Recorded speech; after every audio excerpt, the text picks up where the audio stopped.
I'm going to make a face or mask out of clay on here. So I've got quite a large ball of clay, putting a little bit on the side to create the facial features later on. And I'm fashioning a slab out of my hands. So you want to have your slab even thickness throughout. It's nice to use the palm of your hands to do that. Make sure the edges are not thicker than the middle bit. Then you need to wrap it around to fit around a ball of newspaper. So it's got that shape face. It's going to help you support your sculpture and shape your face properly. Once you've got it roughly symmetrical and wrapped around your ball, you're going to place the facial features. So remember, I'm drawing a line halfway to show where the eyes are. You've got about 1 eye length between the 2 eyes as well. So I'm making a slit and just taking a tiny little bit of clay out, not a lot on there, and making a mark for the nose and the mouth as well. So taking a little bit more so it goes through the other side, and I'm kind of pushing the shape of the eyes through. Then I'm going to fashion a ball of clay, a little bit like a large marble. Okay, here I'm taking a little bit of clay out. It's a little bit thick in places. So then once you've got that, get a second ball of clay to just really represent the eyeballs here in the eye sockets and make sure you kind of shape your things about. Then you can open the mouth. By curling it over, you get the lip shape. Him carving out a little bit of area to show that kind of sunky. I have made a rough nose shape out of clay. So here I'm using a pen and pushing up the nose to create the nostril shapes.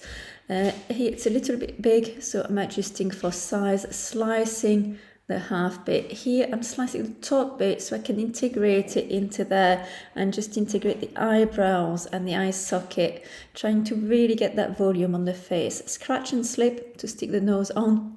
Okay, and just then push with your fingers to blend things in. That's the only place we're going to use scratch and slip. For the rest of it, we're going to fashion the volume by just pushing the clay on there.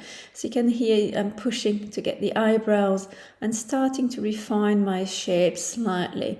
So I can use my carving tool to carve a little bit here, adjusting the head shapes, and just really keep referring back to any models I've got and adjusting the shape. So here I'm making the shape of the lips a little bit more complex, adding that little bit of the clay to just get the cheekbones on, and carrying on there, just refining this on there.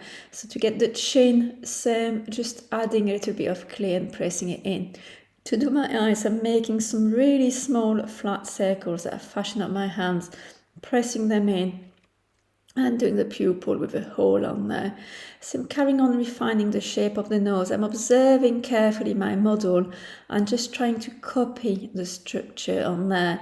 So I'm carving in a little bit and adding clay where I need to. So I want to aim for that rough structure, a little bit in the style of the Giacometti head sculptures on there. So I'm not smoothing my clay overlay. I'm just adding tiny little bits of clay and pushing them in with my hands to try to get the volume as accurate as I can on there. So the ears, they line up with the midline of the eyes and the bottom of the nose on here. So they're a little bit bigger than you normally think. So just put them on. Try to adjust them as soon as possible. Here's I'm just carving out a few shapes on there. And once you've got both ears on, it's just time for the last refinements really, and just putting the last detail on. Looking at it now, I think the forehead is probably a little bit small, but I'm going to leave it like this for now. And that's it.